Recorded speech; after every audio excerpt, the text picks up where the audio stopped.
China's Xi Jinping and Russia's Vladimir Putin are all set to meet this week. They will discuss the war in Ukraine and other international and regional topics as the two leaders gather in Uzbekistan at the meeting of the Shanghai Corporation Organization. This is Xi Jinping's first overseas trip since the start of the pandemic and comes as he seeks a historic third term. The SCO summit, which starts from today, will see the gathering of leaders from all the heavyweights in Central Asia, including Indian Prime Minister Narendra Modi. The Kremlin said that while Putin was set to meet other leaders, his meeting with Xi Jinping was of particular importance and occurring against the backdrop of large-scale political change. Russia's relations with the West are at rock bottom. China's relations with the West, too, have soured recently, following tensions over the self-ruled Taiwan. Now, the two leaders last met at the Winter Olympics in Beijing this year. Following that meeting, the two countries said the friendship between them had no limits. Russia invaded Ukraine days later, an action that China has neither condemned nor voiced support for. Since then, Moscow and Beijing have been actively strengthening ties. China is not a part of the international sanctions against Russia. The trade between the two countries has continued to grow, while Chinese imports of Russian oil soaring since the invasion. China and Russia have long sought to position the SCO, founded in 2001, as an alternative to Western multilateral groups.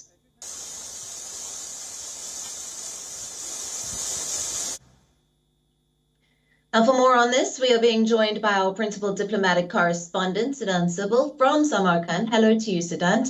Now, all eyes are on the big bilateral between Xi Jinping and Vladimir Putin later today. The Kremlin has called for an alternate to the West ahead of this meeting. What can we expect? Well, Alison, Samarkand is a city steeped in history and a crucial connect in the ancient world when it comes to West and the East. It was part of the fabled Silk Road. Now, it could repeat history this time when both the leaders, the Chinese and the Russian leaders, meet at a time when both the leaders, of course, are facing a lot of backlash from the West, especially the Russian President Vladimir Putin, isolated and sanctioned by the West. The Russian President Vladimir Putin is very keen to engage on Asian giants like India and China. He's going to have bilateral with both the Chinese President Xi Jinping and the Indian Prime Minister Narendra Modi. First such in-person meeting with the two leaders since the Ukraine conflict.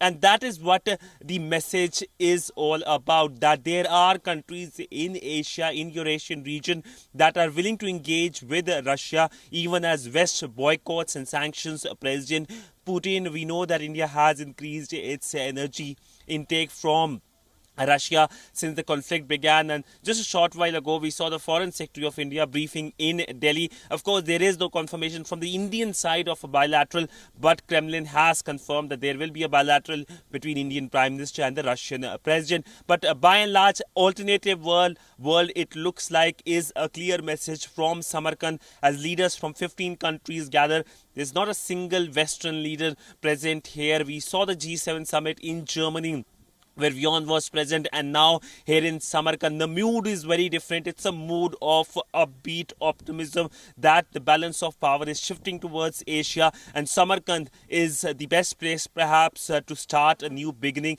That is why the meetings here, the summit here matters. In fact, this is the Chinese president's first foreign visit abroad. He comes to Uzbekistan from Kazakhstan. He was accorded a welcome yesterday by the Uzbeki president at the airport. So it's a first foreign visit since the COVID pandemic of the Chinese president, and he of course will be keen to showcase that there are partner countries who are willing to engage with Beijing.